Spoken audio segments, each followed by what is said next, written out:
They don't have too many. Yeah, connected to the internet. What's good? What's happening because you're not connected to the internet? But why not? I'm supposed to be on. This one was Christine. I've been having issues. I'm gonna just go over and look on the precinct. That's what I have. What are you gonna look on? last time. What the guys do, did they look at it? I apparently have updates. Or you rent it? Oh, this just drives me crazy because I don't know what to do. Looks like I should go off my charger too. Well, when I'm full, you can have my charger. Good afternoon, ladies and gentlemen. I'll call to order the regular work session for the Sierra Vista City Council for February 20th, 2018. We have two members who won't be here this evening. And we'll start tonight with the February 22, 2018 council meeting agenda. And the first item there will be, of course, the call to order, prayer and pledge, city council's report, city manager's report, acceptance of the agenda. The first item we have is a public hearing item. Item number 2, Mr. Pregler, would you give us a staff report, please? Yes, thank you, Mayor Mueller, members of council. I want to talk to you tonight about some proposed code amendments regarding domestic fowl. The first amendment I want to talk about is the definition, and I have actually created a PowerPoint presentation for you. What I did is I broke down the amendments into separate categories. So I will take the council's lead whether they want to stop and talk about each category individually or just want me to go through the entire presentation. So let me know if you want me to stop. Domestic fowl. The definition of domestic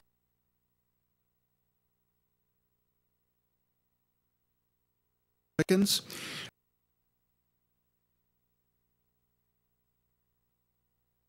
They're what female chickens would be allowed under these amendments. Location requirements. The way the amendments read is that fowl shall be limited to properties that include single-family residential detached dwellings. Now, I want to talk a little bit about this in more detail. Apart from the single-family residential zoning districts, SFR 6, SFR, also single-family detached dwellings within the MFR zoning districts, such as Sheffield Village North is a good example. 100 square feet. So what this is allowing this to happen is that you can have domesticated fowl within 4,500 square foot lots and higher. I believe I gave you a breakdown of the zoning districts and lot sizes, and you'll see that over 50% of the residential lots in the city are less than 8,000 square feet. So number 2, setbacks. A henhouse, coop, run shall be located no closer than 5 feet from a property line or 20 feet from a residence on an adjacent property. Now, the question was brought up at the Planning and Zoning Commission, chickens, districts. And the point was made at that meeting that the building setbacks for principal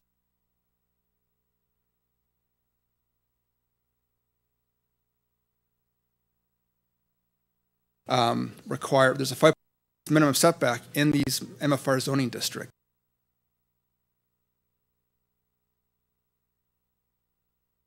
Yards are already limiting with the setbacks. Yes, go ahead. I'm going to back up just to the last point you made. What percentage of the residential places would be able to have chickens straight up if we did that? It has to be. What percentage? Mm-hmm. What percentage of the lots are? Most of the lots are single-family detached. So we're talking about eliminating apartments. We're talking eliminating duplexes, triplexes, multiplex areas, that type of thing. Mobile home parks would be eliminated. That type of thing. So I would say probably 80% of the lots are single-family detached dwellings. Okay, so just by this initial, we're already probably going to eliminate approximately 20% of people. Correct. Okay. Correct. Any additional questions on these two amendments? Okay. The quantity. The amendments read is that there will be one domestic fowl for every 1,000 square feet. So again, we're talking about 4,500 square foot lots. Obviously, you could have four chickens. If we're talking about SFR 10 lots, you could have 10 chickens. The biggest lots we have would be 36,000 square feet. So you could theoretically have 36 chickens on 36,000 square foot property. Now, the Planning and Zoning Commission recommended one fowl for every 2,000 square feet with a total cap of 20 fowl per property. So again, if we're talking about a 4,500 square foot lot, you would be allowed to have 2 chickens, or SFR 12, you're allowed to have 6 chickens, as an example. And they're also requiring there to be a cap of 20 fowl per property. Again, so for those 1 acre lots that could have 36 chickens, this would cap them out to 20. Noise and odors. As I mentioned earlier, the roosters would be prohibited under the amendments.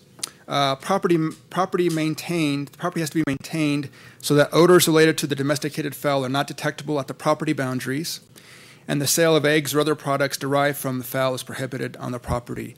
Again, we don't want this to be a home-based business, the selling of eggs and chickens on the property. You can certainly take these and sell them at a farmer's market, for example, but not on the property itself.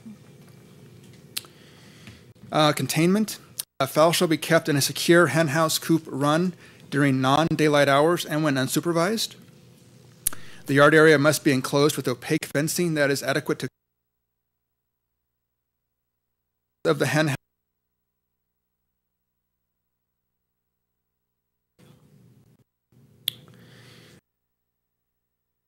Hen houses, coops shall be impermeable to rodents, birds, and predators and designed to prevent the harboring of animals underneath the structures.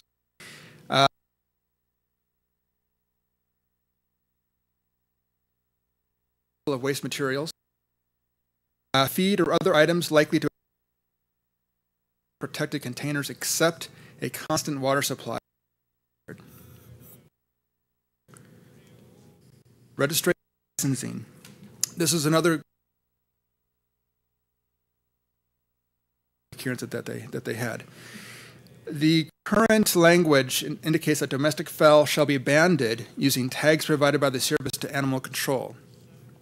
What the banding will do is it's an individual tag will be given to each chicken, which has a certain identification number. The identification number were to escape somehow, and they're found by the animal control officers to be able to contact the property owners. And this was the form of kind of gear. However, the Planning and Zoning Commission recommended that the fowl comply with the requirements of the National Poultry Improvement Plan. And this is an organization that regulates and monitors diseases of poultry and fowl, not only within Arizona, but with fowl coming into Arizona as well. In fact, it's mandated that any fowl that come into Arizona have to go through this NPIP process and be certified. A lot of the feed stores that sell the chickens here in town are required to receive the certified chickens already, get the certification from the NPIP. So it would be somewhat redundant if we were to ask them to once again get the NPIP registration if they're already registered at the feedlots. And Jeff, excuse me, sorry, yes. That was to be my comment, that it does seem redundant to require it. It was our understanding that the NPIP already requires it, the state requires it, so it just seemed redundant. Right, and it's really geared towards commercial, those that raise chickens commercially. I believe you have to have at least a minimum of 30 to even apply for the NPIP license. Okay. Yes. And I was going to add, because I do agree that it has to be NPIP coming into Arizona. But once you're in here, if you do not have a minimum of 30, and I believe the cap that P&Z asked for was 20, which I actually agree with and don't have a problem with the 20. If you have less than that, it's going to be $400 to actually have NPIP come out and do that. Wow. That is correct. But the P&Z added this as an amendment to their resolution. They felt this was an additional safeguard to prevent the spread of diseases from poultry. And then finally, a sunset provision. The Planning and Zoning Commission recommended that there be a 3-year sunset provision be included in the ordinance. It was felt that 3 years was adequate enough time to kind of assess how what the conditions are of the city after the allowance of these chickens within the residential areas. The P&Z Commission held 2 public hearings on the amendments on January 16th and February 6th. They did vote to approve the amendments with a vote of 3-2 with the conditions as previously stated.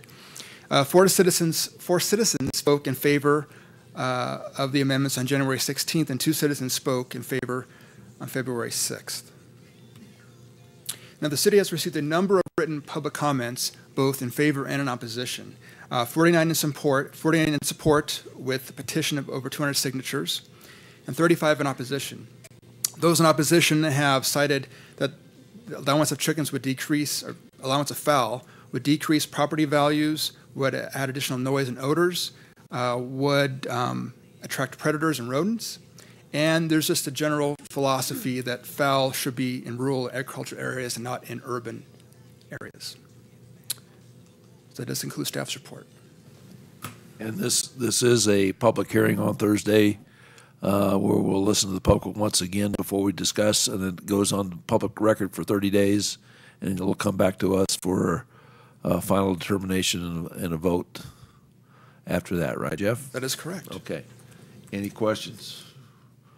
Mr. Patuchik, I see you just... No, I just wanted to clarify, because it's not clear on the memo, that I am not recommending in favor of the ordinance. So. And may I ask, why is that? Ms. Wolf, primarily for enforcement reasons. Right now, we know there are people that have chickens in town. I think that's clear. We don't know about them, and certainly we don't go in people's backyards to look to see if there are chickens in the backyard. But at times we do get calls, for complaints. So it's mostly on a complaint basis that we would do any enforcement at all. In this particular case, obviously, if you approve it, chickens would be allowed in most places in town. And the things that we would have to enforce are the things that Mr. Pregler just went over in the proposed ordinance, which is, we're going to send folks in to look at numbers of chickens, noise complaints, cleanliness. I'm sure most chicken owners are responsible, but unfortunately, as we know from our animal control experiences, not all are, and sometimes then we have to do enforcement actions on other types of animals. So those are primarily the reasons. Right now we have a situation, and we've done a lot of research and looked at various codes and that kind of thing.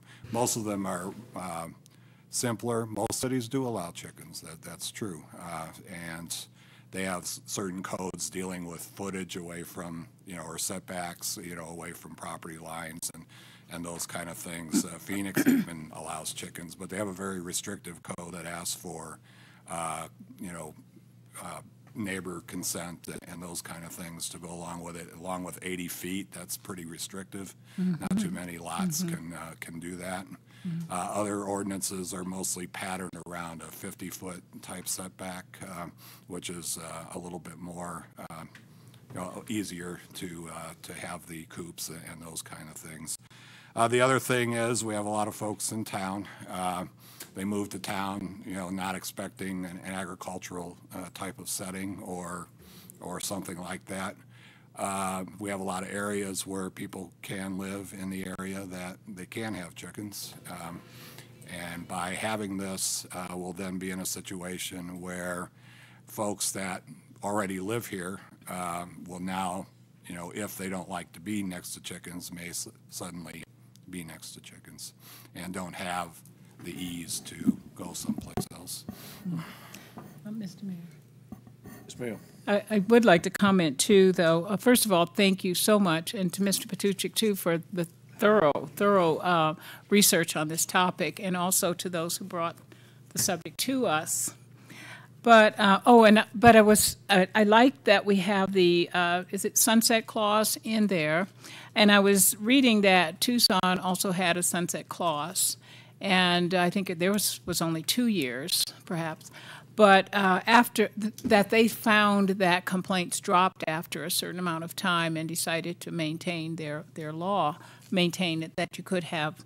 I think people who, without the experience, may have difficulties at the beginning, but will learn the proper procedure. And what's written into this ordinance looks pretty clear about what you're supposed to do and how you're supposed to do it.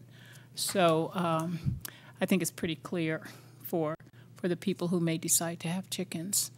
And that's all. Thank you.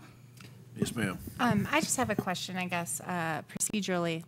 What are we, if we do send this to public comment, what are we sending it with the P&Z comments? Are we Well, it goes discussing those? I guess it that's goes my out to, it goes question. out to public comment with the P&Z recommendations, because that's where it is right now. Is we have the document's been approved through P&Z with those, was it 3 or 4 caveats? So if we approve it right now, it's with the whole. Unless we amend it, yeah. Okay. And Mr. Mayor, I think that's the key. You have the ability to amend any of those Planning and Zoning Commission recommendations and conditions, and that amended resolution will go on to the public comment period. And if we were to amend, do we do that on? You can do it. This- We can do it Thursday, or we can wait until the final vote. Okay. It's up to you. I see. My preference would be for people to comment on any Yeah. Well, amendments. if you want to make But, if you want to make amendments, I'll certainly be open to taking amendments next Thursday. Certainly. And what I would, just so everybody understands, I would be about not putting the NPIP on there. I think that's something that we do as Arizona, as a state anyway. We are certainly not encouraging chicken farms in any way, and that is what it's designed to ban, I guess, or to help do that, and I don't want that at all. My other would be that I would be inclined to keep it to a 1 to 1,000 as opposed to 1 to 2,000. Okay. Mr. I Patuchik. just wanted to make one more comment. The sunset clause, I think, is redundant in that the council can make changes to At any time. ordinances at any time you desire. I agree with you, Mr. Patuchek. I think it is in some ways redundant, but I also agree that the sunset clause will force it to be on the agenda for council in a certain amount of time. And I think it's something that if we're doing, that we should reevaluate at a certain amount of time. Anybody else?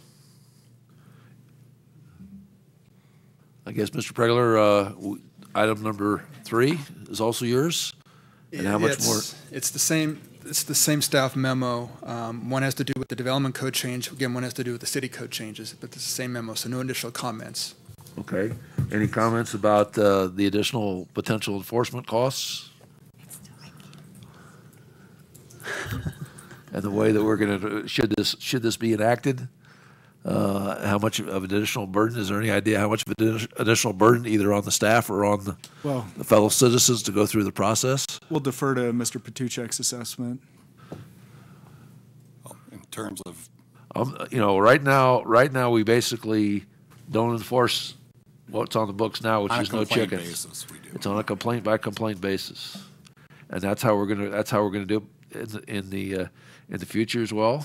Well, if the ordinance passes, there's no complaint-based enforcement. Well, sure there is. Other If than for the stipulations that you put in the well, ordinance. sure, yeah, and that's really my question is if we have a chicken rancher that has decided they're not going to maintain their plot and take care of their chickens, and the neighbors complain, then what is the process? Obviously we file a complaint, we go out and look at it.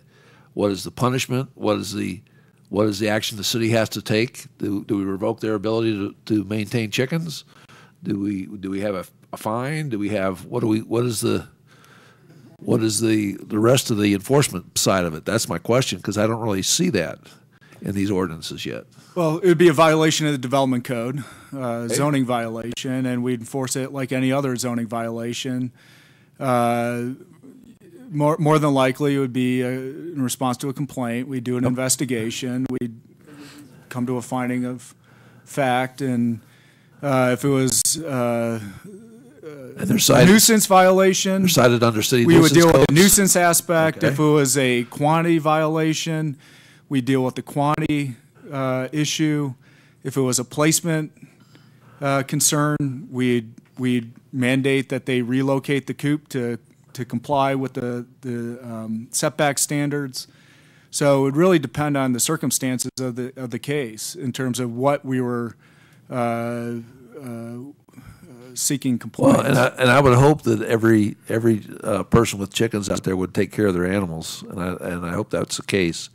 But I know we have to be able to govern for the exceptions, and that's my concern. Is have we really thought about what this may take additional manpower? Because when I was sitting at the P&Z meeting the other night, and I was listening to this tagging the birds so that they can get them. Jeff was very kind, saying so they get the loose birds back to the proper owners.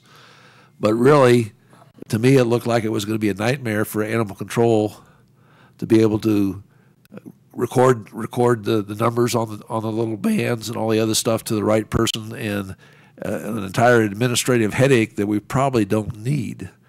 And then the question came in as well. Then if we don't have that stuff, how do we enforce it? And I'm not sure the council's really clear on additional costs for and again, hopefully there'll be a low number of bad actors, but again, there's potential to be bad actors in this.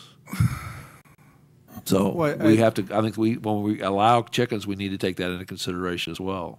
Well, Mr. McLaughlin's correct that most of the complaints would be of a development code nature and would be handled by a code enforcement officer in terms of doing initial investigation, those types of things. I agree that the banding would probably be onerous also on our folks to do that. As well as the owners. Yeah. Yes. So I'm not sure that that's necessarily a reasonable thing to do. Obviously, there could be cases of animal abuse, in which case then that goes then to the police department for enforcement through animal control at that point. Mm-hmm. Okay. Well, to me, there's a lot of things out there that remains questionable in my mind on how we're going to do this effectively. Go ahead. I will say, as far as the banding, my understanding is that people would be able to go to animal control, state the amount of animals, or I guess chickens, that they have, and then they would be given the bands at that point, and I would think it would just be a number written down at animal control. My question is, why is that even necessary? I think if it makes people feel better, I'm okay with it. Do I think it's necessary? Probably not, but if it makes people feel better and that we can track and in 3 years have a better understanding of what it looks like, I'm not sure I have a problem with that. Isn't it just like dogs or cats? I mean, essentially, if they aren't doing the right thing, then the enforcement officers go out and they talk to the people and, try to get them to follow the rules. And it is like dogs and cats, but it's another set of animals that we're now adding to the burden of the Oh, I see what your point is. That's my point. And I think it might be at the beginning, but for a short period of time, people may have a little difficulty understanding how they're supposed to be dealing with their chickens. But after a while, it'll even out. Okay. All right. I hope that's fair to the animal. Yeah, I didn't really. I still have some concerns, but I appreciate the fact that everybody jumped in to try to help me out. Do you really? Anybody else? Jeff, anything else you want to add? Mr. Mayor, no, I'm good. Just if there are amendments made at the council work session, please make sure that they're clear and concise so we can go ahead and make those changes to the resolution and get it out to the public. I'll follow your instructions. All right. Thank you. Okay. Next item is item number 4, and that is the regular meeting minutes for February 8th. Any questions, discussion, clarifications, corrections for the minutes for the February 8th? Seeing none, we'll move on.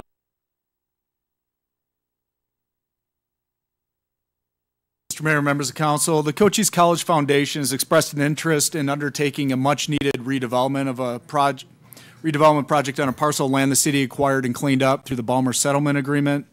Property is located on the west side of 2nd Street North, just south of Tacoma Street, and was formerly used as a trailer park. The site, which is part of the second addition to the town site of Fry subdivision, is composed of two 60-foot wide and 140-foot deep platted lots that could be built upon individually with single-family homes. The property is currently within the county enclave that is under consideration for annexation. The foundation proposes to construct two single-story, three-bedroom, two-bath homes of approximately 1,250 square feet over the course of 2 academic school years, with the first home starting this fall. This endeavor will provide students enrolled in a 1-year certificate program, real-world, hands-on experience, with all work being supervised by a licensed contractor. Each home would be sold at market rate and any profits being retained for subsequent projects. As documented in the request, this program is being supported by several local contractors that are struggling to find and hire trained workers. On the public side, we'll see a benefit of a revitalized property in a neighborhood suffering from disinvestment. For these reasons, we're recommending that the council convey said property to Cochise College Foundation as provided in the resolution. So what is saying here is basically we donate it to the foundation. The foundation would continue to take that once the construction is done, the buildings are sold. They would earmark that money for future projects of the similar nature, so they could actually purchase the property, et cetera, and they would have basically an operating fund to continue to clean up properties in that area. That's my understanding, and a representative from the college will be at your meeting on Thursday. Okay. To answer that question. But And that's what's been conveyed. The other to me. benefit that comes of it is once the property is actually built upon, we have a property that now becomes part of the tax base, and the properties. One of the reasons the properties came to us is because the owner wasn't trying to be part of the tax base. That is correct. Okay, gotcha. Questions? All right, thank you very much, Matt. We now have a number of appointments, and let's see. We have appointments to the Tourism Commission, the Commission on Disabilities, the Library Commission, and the Arts and Humanities Commission. Does anybody want to address those items? And I know I'm speeding up on purpose because I know we've got other things to do. No, we're good. Okay, we're good? All right, then we'll, of course, call the public and comments of the council, and that's the end of the agenda. Next item today is presentation on the airport study by Mr. Donahoe. Chuck, are you going to introduce this, or is I'm going to let Tony do that. Tony going to do it? Okay. Tony? So, Mr. Mayor, members of council, you may remember the Office of Economic Adjustment grant several months ago. One element of that was the airport study. So we have been working through with Jeff Donahoe as our consultant, who has been working with the Airport Commission as well as the Fort. We do have members of both organizations with us today. So one element, or the kind of the last element, was for Jeff to present an overview, and we intend to do that today. We've also provided you the 38-page draft, and I'm key on the word draft. We've got to finalize and clean up a few things. So with that, I will turn over to Jeff. Thank you, Mr. Mayor, members of the council. Thank you for having me today. I just want to give you a little bit of an overview of the study. As Tony indicated, we're in draft form at the moment. We'll be finalizing some additional recommendations and cleaning up some wording. As far as existing conditions, we acquired land at the airport in 2 separate deed transfers in 1982 and 1989. We have about 960 acres out there in total. The current level of activity out there it's ranged between 70,000 and 100,000 military operations a year, and 15,000 to 20,000 civilian operations a year. That's down quite a bit from where it was about 10 years ago. It was more in the 30 to 35,000 a year range. As far as facilities, you all know we have a hangar, terminal building out there. It's about 7,000 square feet. Used to be used for passenger service. It has the requisite rental car counters, ticket counters, that sort of thing. We have 62 hangars out there that range from about 1,300 square feet apiece to around 1,600 square feet apiece. And then we have one large hangar that's about 5,000 square feet. We have 50,000 square yards of apron area. We have about 70,000 gallons of fuel storage on site. We have 3 runways. The largest runway is just over 12,000 feet long and 150 feet wide. And then we have one that's about 5,400 feet long and one that's about 4,300 feet long. In terms of airspace, the airspace around the airport is primarily restricted airspace. It's restricted when the Air Force, the Army's tower, is operational, which is 5 days a week, 24 hours a day. There are also military operating areas in proximity. Those are areas where the military trains. Civilians can enter those, though it's not necessarily recommended. If you look on your screen, this blue area here that I'm tracing with the mouse, that's the restricted area, and then these other areas highlighted in brown outlines are the military operating areas. In terms of finance, you all in this room probably are more familiar with it than I am. The airport has seen revenues grow a bit in the past. We had a good year in FY16, primarily due to fuel flowage associated with firefighting activities. And I guess we refinanced some hangar debt to reduce the debt service after FY13. So the airport had a relatively good year in fiscal year 16. In terms of trends for general aviation and commercial aviation, there's a significant decline in the number of licensed pilots. That's due to a number of factors. General aviation pilots are aging and they're not being replaced by new pilots, new general aviation pilots. We've lost about 45,000 pilots in the past 10 years. Those declines are expected to continue. There's also a significant shortage in commercial pilots. That's because of forced retirement. You know, the baby boom generation is getting to retirement age. They're going to lose about 40% of the commercial pilots over the next 10 years to retirement. The number of general aviation flight hours are also declining. Has been on a steady decline, as is the number of general aviation aircraft. They've lost about 12% of this fleet in the last 10 years, from 230,000 aircraft to about 203,000 aircraft. In contrast to the decline in general aviation, the unmanned aviation segment, drones, is growing and expected to grow rapidly over the next 5 years. Commercial applications for unmanned aircraft are growing. I was actually sitting downstairs in Mike Klein's office watching a live stream of a drone in San Antonio doing a survey of a landfill adjacent to Lackland Air Force Base just before I came up here. Commercial applications for drones are expected to grow from about 600,000 units this year to over 2.7 million in the next 5 years. So it's a big growth sector. Large UAS, you know, the ones that the military uses, the Predator, the Reaper, the Global Hawk, only make up about 5% of UAS. Those companies are aggressively pursuing ways to get those into the commercial sector because of the opportunity that it presents. In terms of real estate, we currently have 9 acres available for development. That's not a lot of land.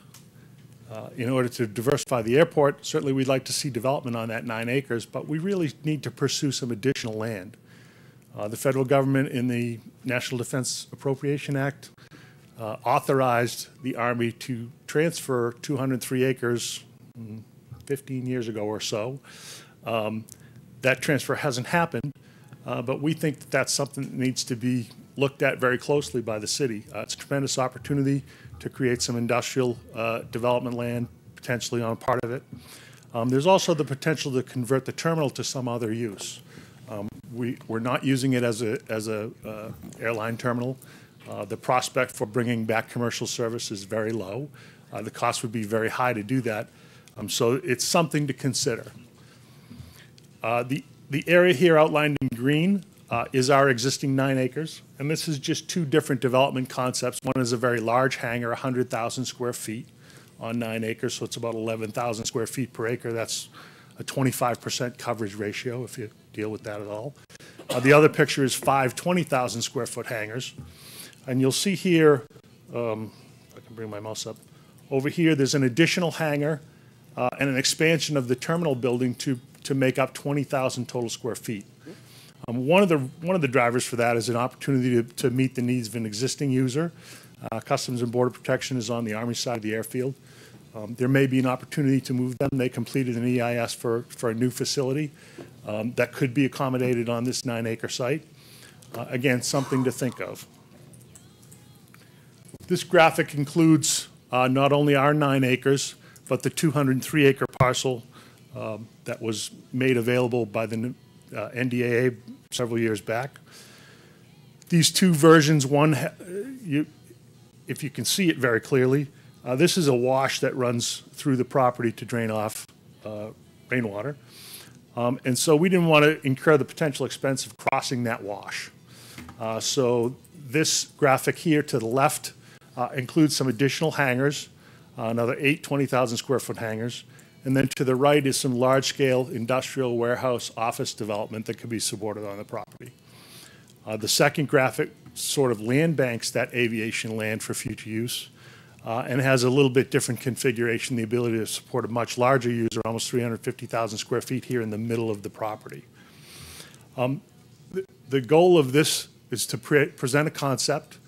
Here in the city, we really don't have any land available to support large-scale industrial commercial users.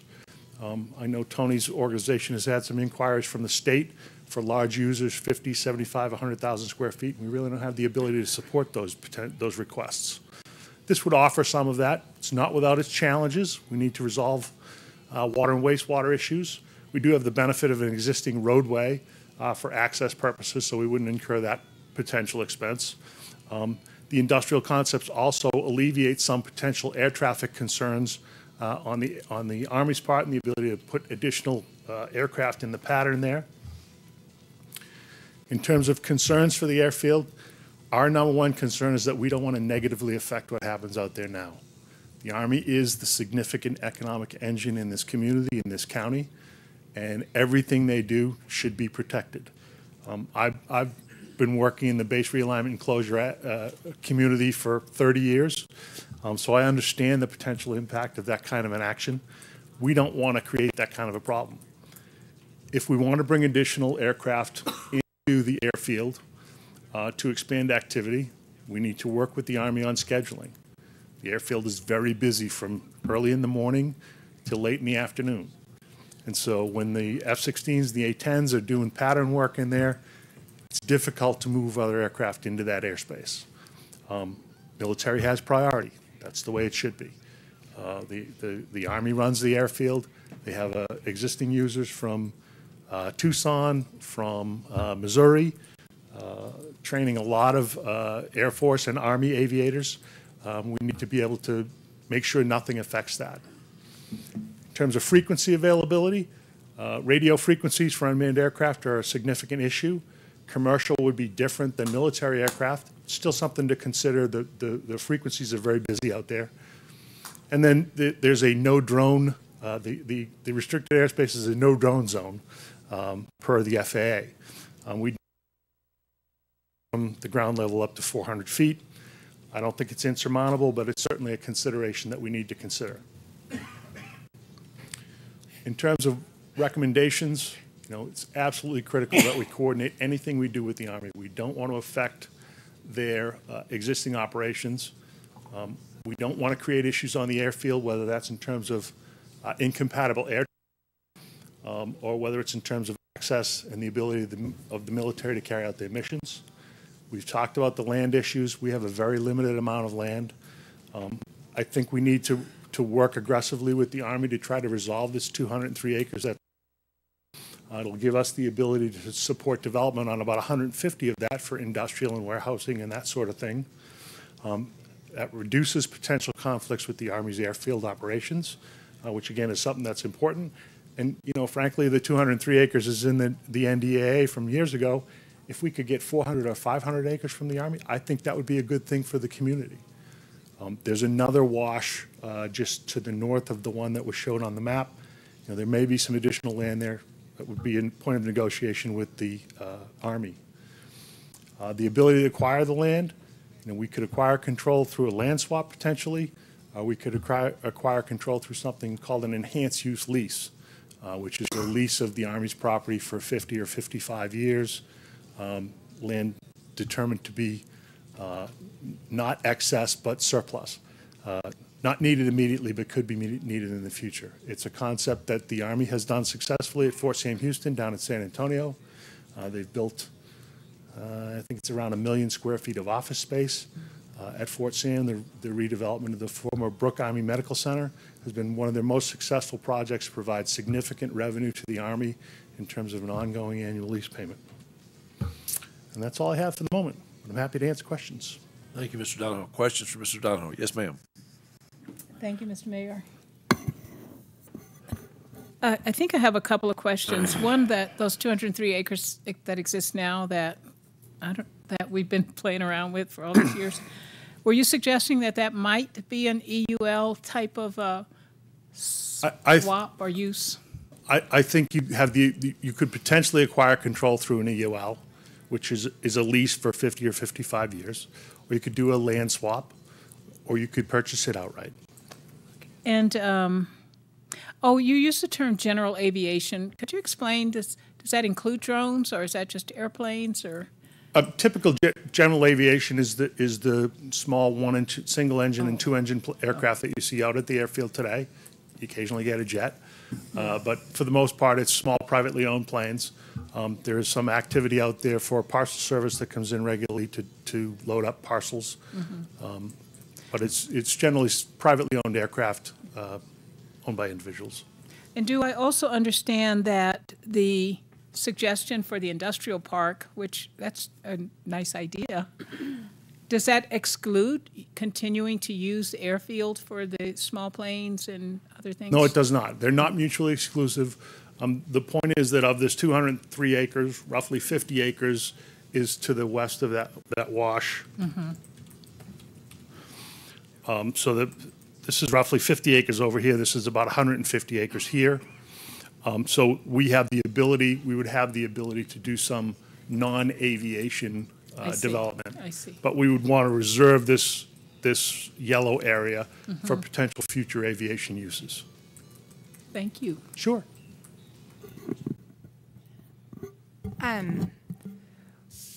At the beginning of your slideshow, you stated the number of activities that are currently going on.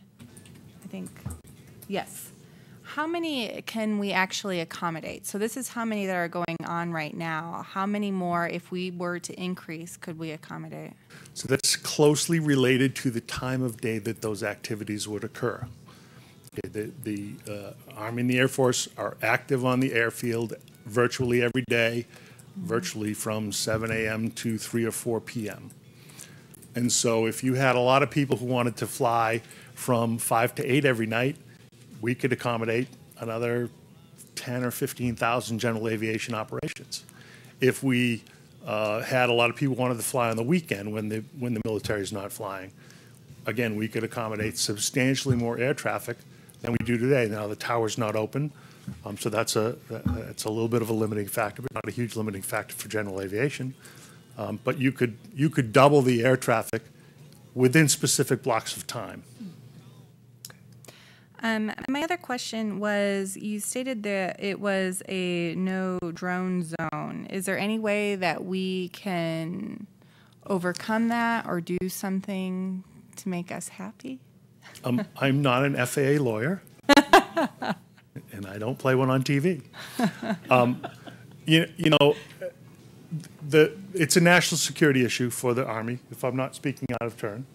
It's a national security issue for the Army.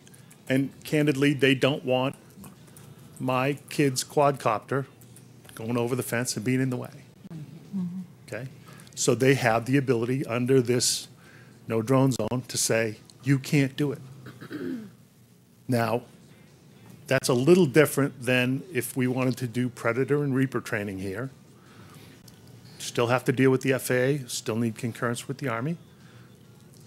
And, it's a long road. Every day, there's something new in the drone world. It's growing so fast, people are finding it hard to keep up. But it's predominantly small quadcopters, small fixed wing, that are more difficult to regulate because you can go down to Kohl's and buy one for $199. You could be flying today. Not supposed to, but you could be. And that's the issue, right? We want to make sure that, someone doesn't go up to 400 feet or 500 feet, lose control, and then have the thing wandering off somewhere, whether that's certainly not in the flight path of an F-16. So that's the problem. I don't think it's insurmountable, but it's work. And again, with concurrence of the Army. I just before we go to you, Gwen, I just want to make a comment. The small unmanned aerial systems, the tiny ones that can go up to 400 feet if you have your FAA license, aren't allowed in military airspace. That's why the Arizona Regional EDF is working with the Benson Airport to do testing of those smaller ones at that location as well. So that's still going on in the area, and that should help with economic development. But again, it's out of the flight path and out of the control of the military. Yes, ma'am. Thank you. In your report, you had several mentions of public-private partnerships or something called public-private partnerships. Could you say a little bit more about that? And Sure. That was a great example at the end of the report about that. So the Grand Sky Airport in North Dakota is on Grand Forks Air Force Base. And the public-private is the Air Force, Grand Forks County, and the developer. And so the county requested from the Air Force 200 acres, leased it, and then subleased it to the developer. So the county washed its hands of the financial risk by transferring it to the developer. The developer is doing the investment, and as it came about, the state of North Dakota put around $13 million in infrastructure to kick that project off. They've created over 200 jobs, all in the UAS sector in the past 2 years. I guess this is kind of an economic development thing. Then the effort of a community who might want to do something like that, first we'd have to clear all those roadblocks that you talked about, those challenges, and then attract somebody who would be interested in the space. That's correct. And again, I talk in the report a little bit about the growth in the demand for unmanned systems pilots and sensor operators, because a drone is really nothing by itself. It's a way to carry a camera or a sensor, an infrared sensor, a spectral imaging sensor, because it's all about the data more than anything, and what's the value of that data, and frankly, how many times can I sell it? Mr. Pertuchik, you want to make a comment? If you'd grant me a few minutes, Mr. Mayor, I know some of you have heard some of this before. Others of you are newer to the council, and I have the garrison and Mr. Hawes here who can correct me if I'm wrong with any of my comments. The land was accessed by Congress probably before the turn of the century, so it's been a long time. The Army wasn't under any orders at that time to give the land away or anything like that. They explored giving us the deed of the land. We were probably within a week of getting the deed to the property. It would have been transferred over to the city. A number of things were occurring on the time, primarily on the environmental front, dealing with water. And the fort was going through one of their many biological opinion processes at that time, and determined that it would not be in their best interest to give the city the deed at that time. So that scrubbed that for a while. Later, the Army and the Corps pursued the potential of an enhanced use lease on the property. They were looking at far different uses than what has been proposed here by Mr. Donahoe. That was determined to be infeasible at the time, and I want to say that was probably about 8 years ago or so. Now I'm going to get into my opinion here a little bit. My opinion on the property is the Army needs some incentive to work on it and increase the workload and the capacity that is at the airport. And I've long been a proponent that if the 203 acres was to be developed, that it should benefit the Army primarily because it is their airfield and they have a critical mission to support out there. That being said, there still are a number of uses that could be done on the 203 acres that would be in support of the mission.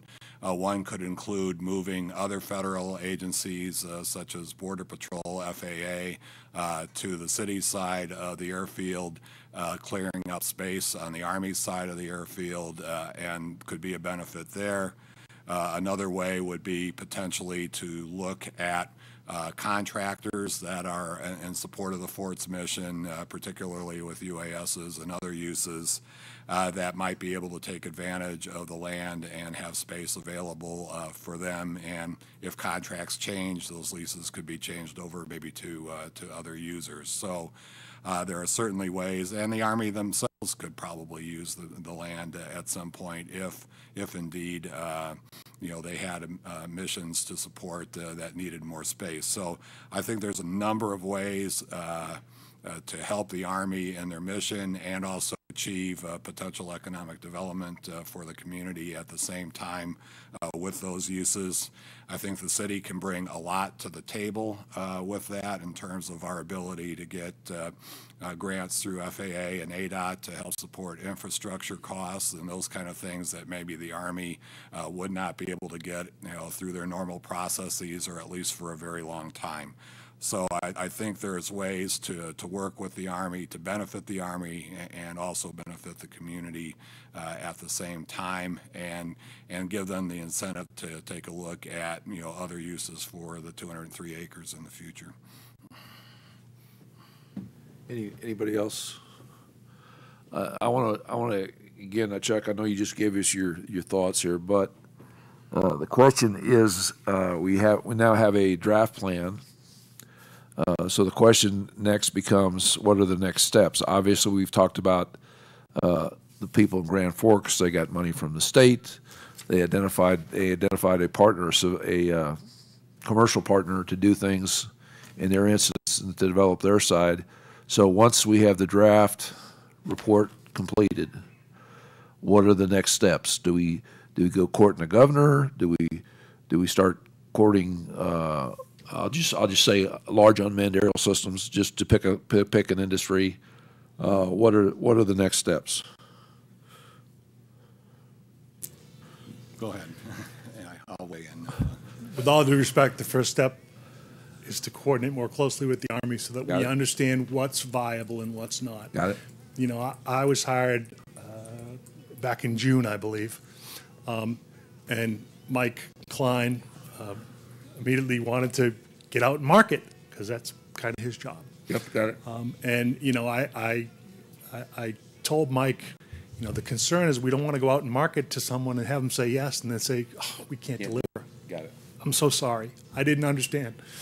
So I think we need to work with the Army to sort of define what's acceptable, what's viable, whether that's unmanned systems training, whether it's something different, and then sort of develop a plan of what we need in terms of financial support.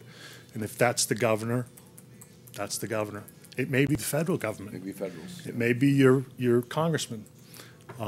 Maybe with a recommendation that CBP move and establishing a GSA requirement for a new facility for CBP, which could only be met at one airfield.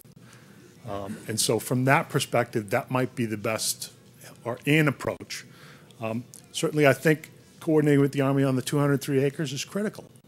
If I'm only here for 9 acres, that's all we got. Yeah. That's all you got. Yeah. We certainly, I think there's tremendous opportunity if we have something to sell.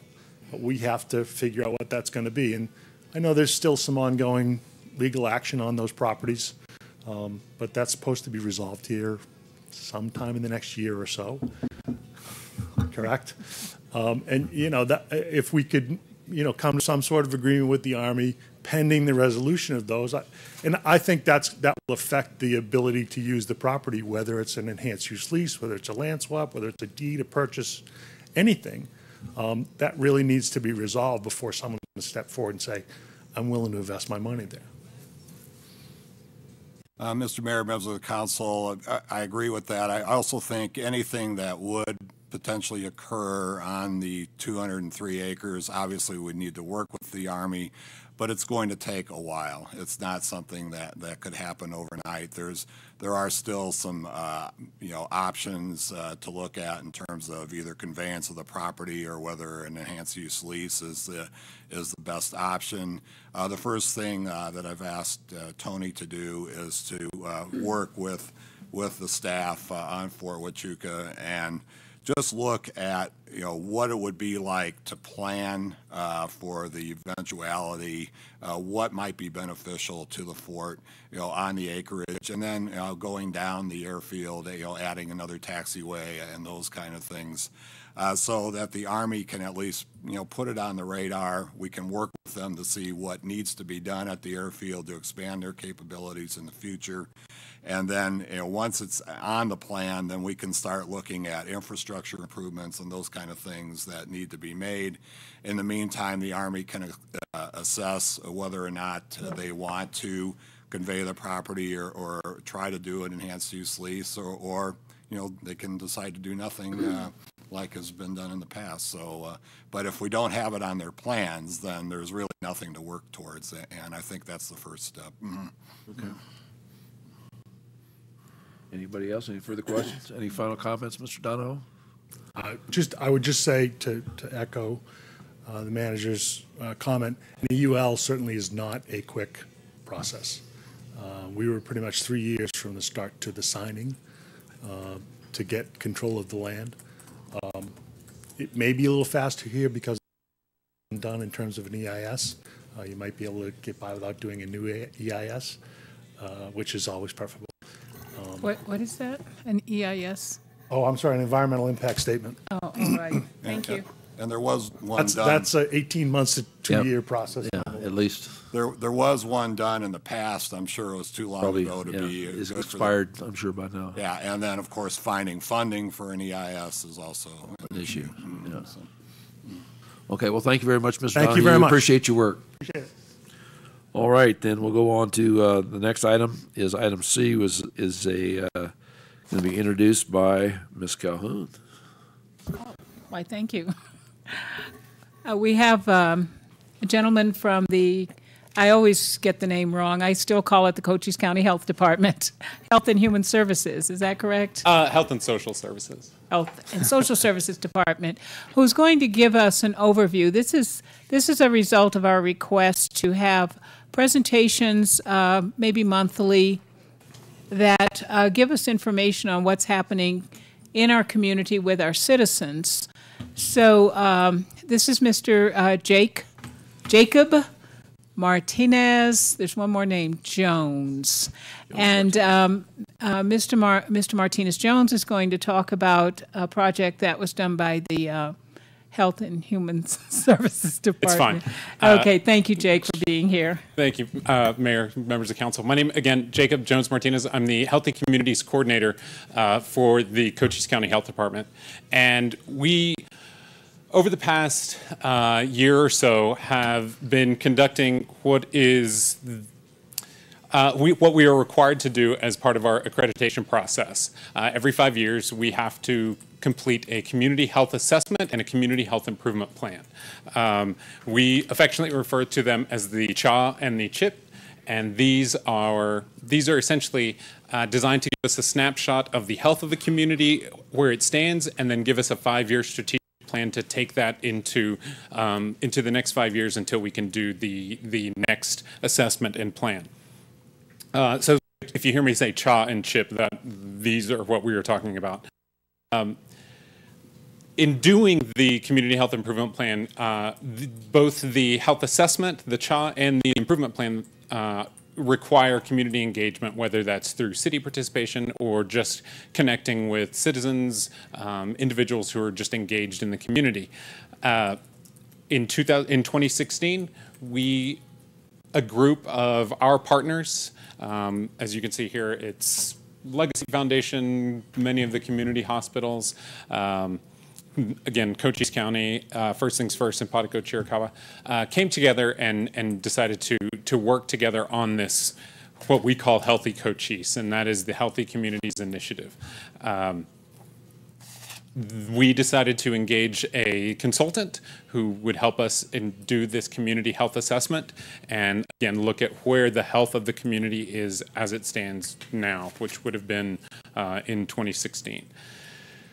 So in part of doing this community health assessment, there were primary and secondary data sources. The primary source essentially was a survey that was conducted. 30% of the respondents came from the Sierra Vista area. And there was also secondary data points that we got, I guess, from census data. That was kind of the consultant's responsibility, is looking at all of that information that's available and then bringing that in and kind of analyzing that data for us. You can take a look at some of this here. There's again, 30% of our responses into that survey came from Sierra Vista, which I think is pretty, I guess I would have to calculate what that percentage is. There's 150,000 people in Cochise County. Anyway, but yeah, so this is just a quick snapshot of some of that data that you can take a look at, and I'm sure you can dig into this a little bit more. And the community health assessment, the CHA, is available on both the county's website and healthycochise.org. So in that survey was a question about what you think are the 3 most important health problems in your community. Substance and drug abuse problems was by far the highest number of responses for what people saw as the most important health issue in the community. And so looking at that survey data and the secondary data that our consultant was able to put together, we came up with 3 priority areas. Mental health, alcohol and substance use disorder, good jobs and a healthy economy, and then healthy eating, obesity, and diabetes. Yes, ma'am. Excuse me for interrupting, Jake. No. On the previous slide, is that the result of Sierra Vista? This is just Sierra Vista, Okay. The area. We broke it down by zip code, and I think it was 85635 and 85650 primarily for this. And maybe 36, because I know some people put that down as a P.O. box. But yeah, so this is just Sierra Vista. I was just curious if the question, what do you think are the 3 most important health problems, reflected the actual data? Not quite. There were a couple of things that the data showed with regard to kind of the perception and the reality. For instance, we get I think one example would be everyone rates their own health as healthier than the community. I'm healthy, but the people that I see are not. So the issue, I think, is how do we measure health problems from a data perspective? Do we measure it by deaths? Do we measure it, right? And the data break down differently by gender and by age. And so it was a difficult thing to, I think, to pick through that data and decide, right? Cancer is going to show really high as a health problem, but cancer is kind of a large data point to kind of look at. So as we went through that process of taking the survey information and then looking at the actual data, I don't think we got a clear picture, because things like accidents are by far a huge health problem for, say, males 18 to 30. But that's not necessarily something that we can kind of wrap our hands around and deal with. So I guess yes and no. It's some of these things, substance and drug abuse, that is, I think, a huge problem, and the data did show that as well. But again, things like cancer, where the data is going to be too difficult to pick through for some of that.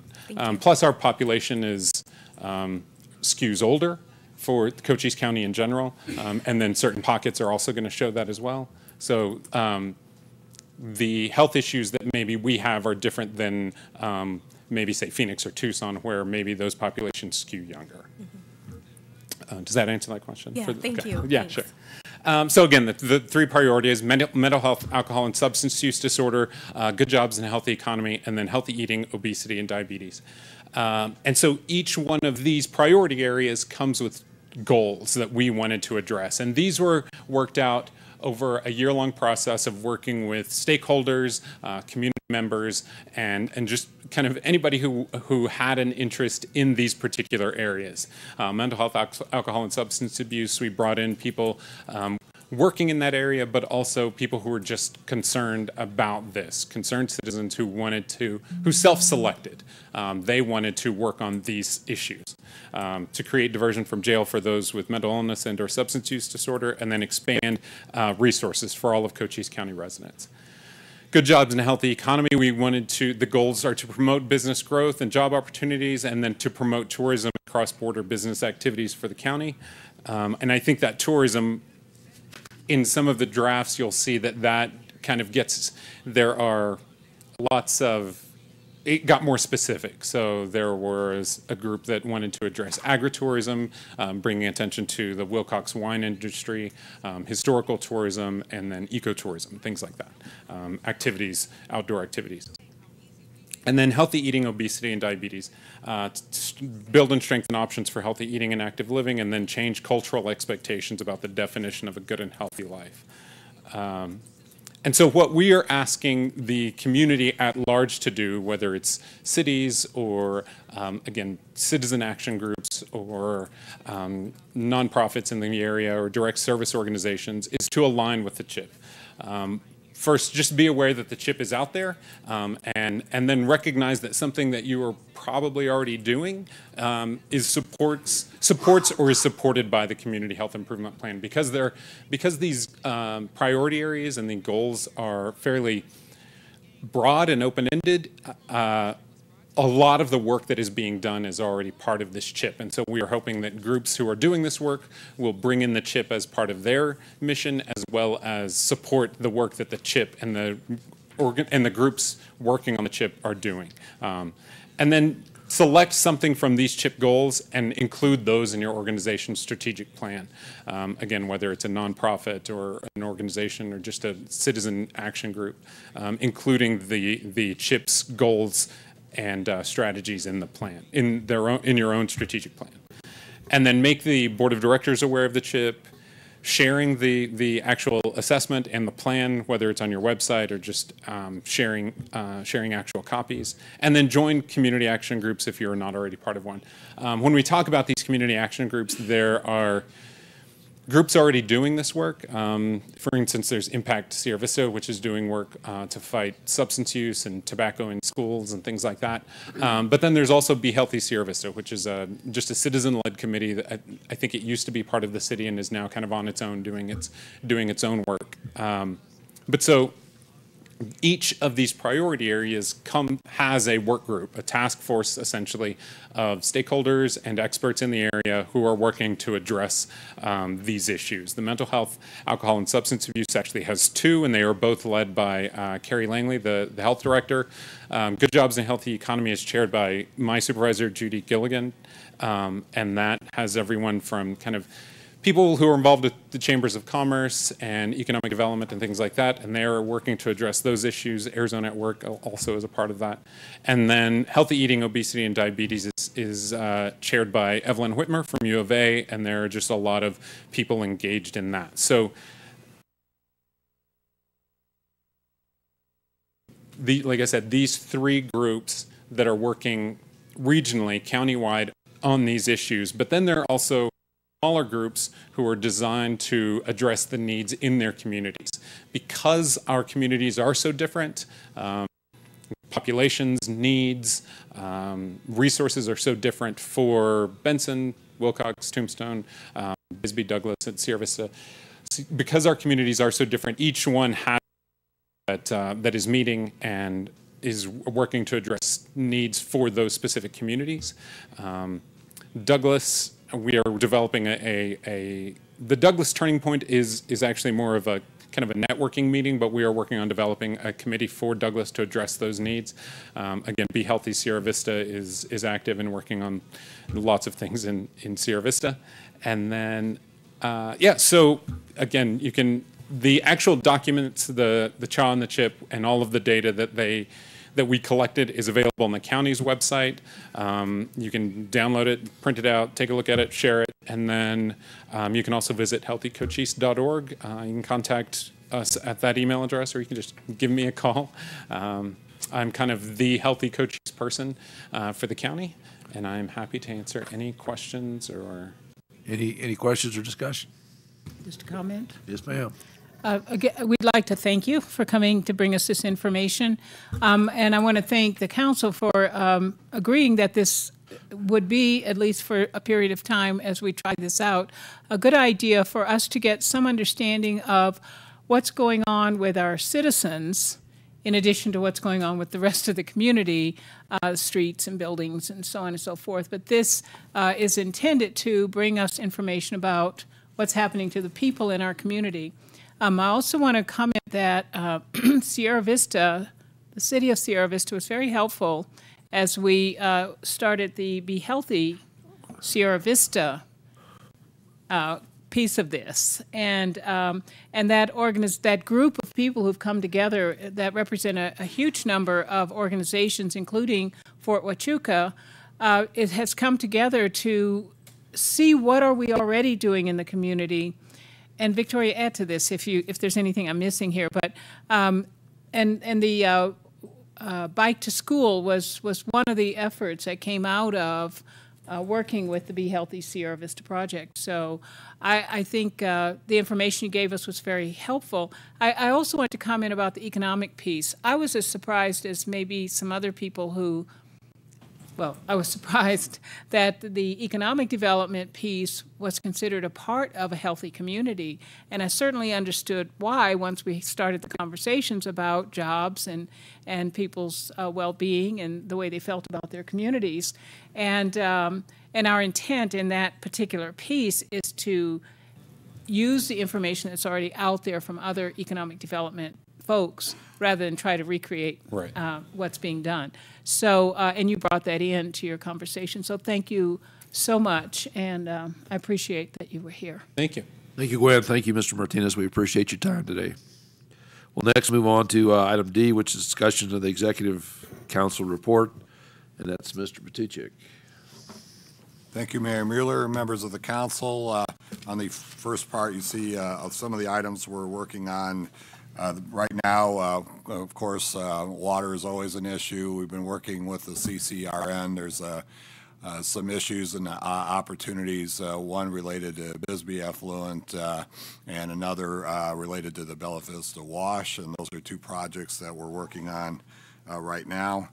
We have a number of items pertaining to the CCOM implementation. We're still looking at early summer implementation of the CCOM. Our next meeting is scheduled for Thursday, the 22nd. We're now going out for an executive director and looking at bringing other members on board into the process. So that is moving along, but there's quite a bit going on with that. The legislative session is going, and I believe Mayor Mueller, working with the league and tri-advocates, we have a pretty good handle on the things going on so far. Most of the quote-unquote bad legislation has been effectively dealt with, but there are still a number of items that we're monitoring pretty closely. And Victoria and I meet with tri-advocates at least once a week, and of course you get the league reports to track that. So, those are the primary things that we're working on right now, and I'll be happy to answer any other questions you might have. Questions for Mr. Matuchik on the executive report? No, I just I have a hard time keeping up with the legislative issues. Which ones that are not alone. Yeah, you're not. Yeah, you're not alone. And sure. Trying to follow what's going on with them. So we depend on you to kind of raise our attention to ones that we can respond to, issues that are imminent that we need to respond to in some way. And I just want to say too, I appreciate that you're working with the league, to affect what happens to all cities. We had an issue come up around, or a letter I was reading that was about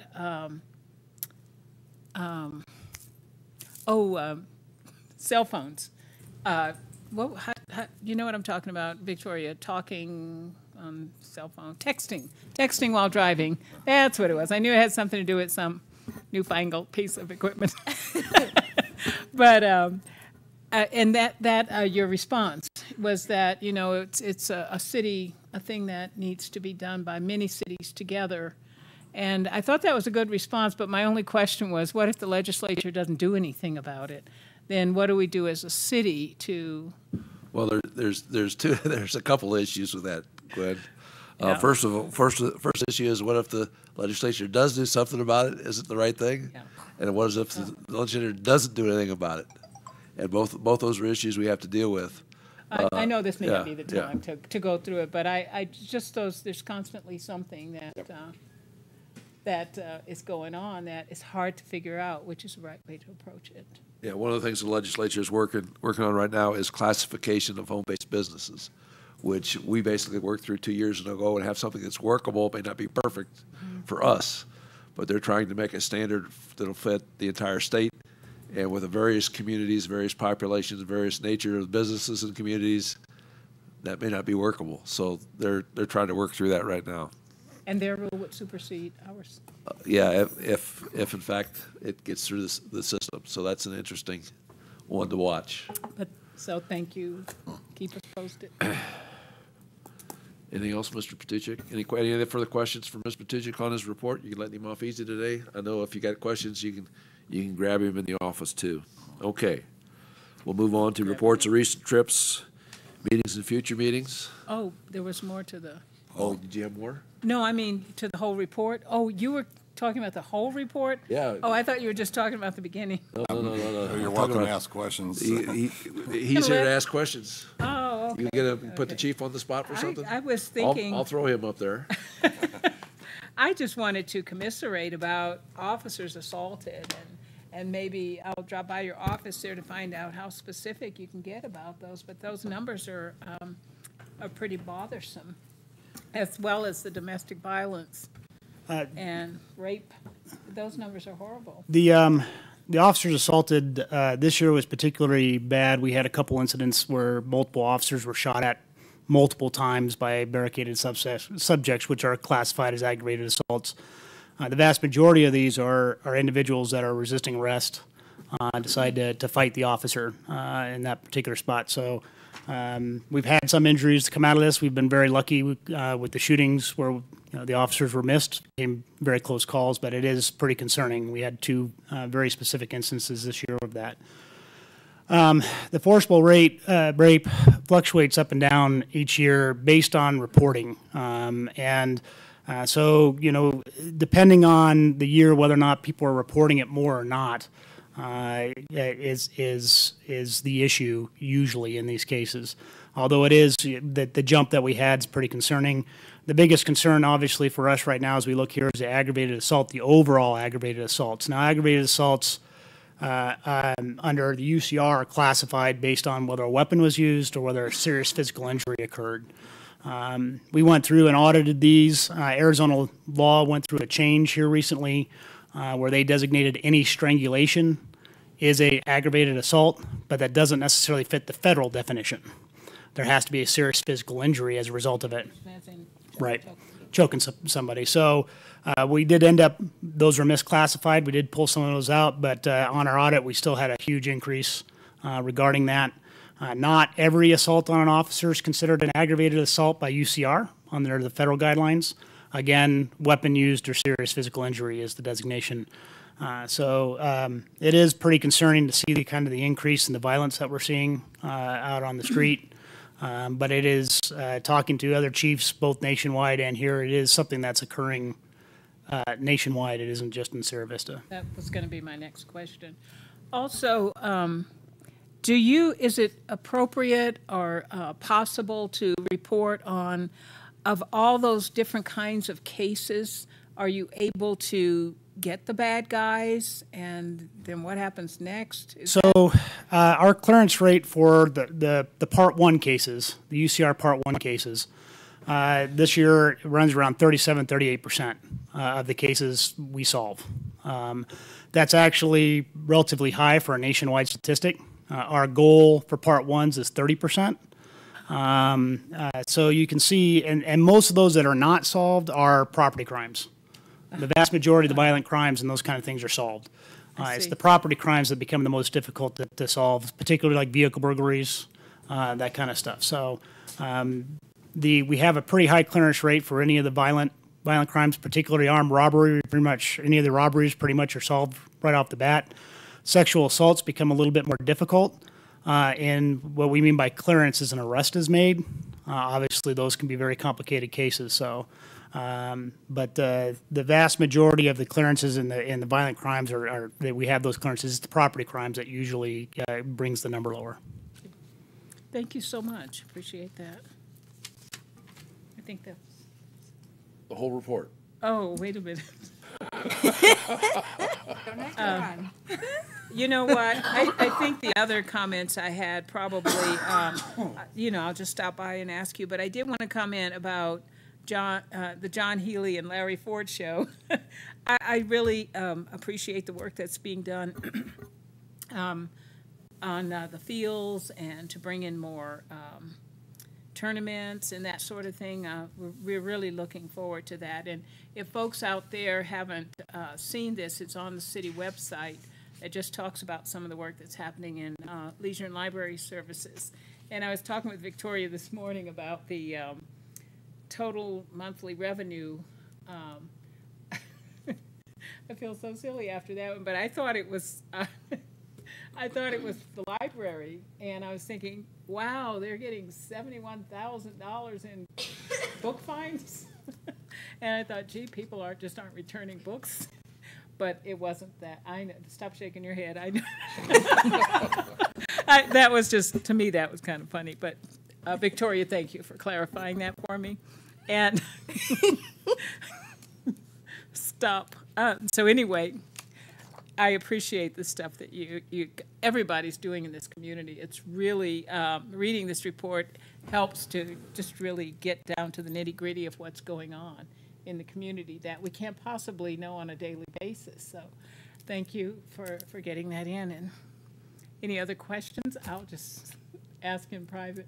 Okay, anything else on the report? We appreciate you, Gwen. Okay, we'll move on to recent trips, future meetings, past meetings, future meetings, anything to discuss? Okay. Board commission liaison updates. Anything happening with boards and commissions? Yes, ma'am. I think we're about to get a quorum on our Excellent. library and Excellent. tourism commission. Okay. And the West End Commission is working diligently on West End Fair. That's coming That's up coming when? up May 5th. May 5th. And Okay. they've got some new ideas for this year. It should be a lot of fun, including a lot more food trucks, I think, are going to be involved. Anybody else? The Youth Arts Festival is on Saturday. This Saturday. Oh. Okay. Cochise College. Yes. Okay, got it. And it runs from what, like 9 in the morning till? Oh, I don't know the Okay, exact well, time of the I'll year, stop by. That's what I want to know. Okay. Board and commission updates, future council discussion items, council requests. Have we got anything? Mr. Mayor, Yes, ma'am. one more thing. I would like the council to talk a little bit more about two things. One, we need to kind of get a sense of if there's a particular social service area, community area, folks would be interested in hearing about next month. And maybe, Victoria, we could send suggestions to you, and we'd I'll pick send out an email to council after this meeting. Okay. That was one thing. The other is, do we need to talk about, just a second. No. I was going to say no. Oh, man. Just let me get this out. How we're going to work with the commissions a little bit more. I know we have the guidelines, but if you, I know what it was. If we want to, we have a spot for commission discussions on our agenda. Do we want to put, if we have any taskings for the commissions on there, and then also, or if they have any requests of us, should that be part of that That should be part of commission? that report, I think we've discussed this before, when we say we have liaison reports, commissions, if there are taskings that you think should be given, we need to discuss them then, and if they are, also if they have projects or things that they want to initiate, that's the time to bring them up. They know to bring. And as far as the tasking for commissions, we would bring it up and then have a discussion. Again, I want to talk about this.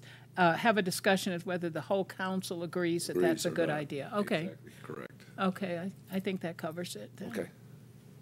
Anything else? Anything else for the good? Everybody else good? All right, thank you very much. We'll see you Thursday at 5. Meeting's adjourned. Thank you.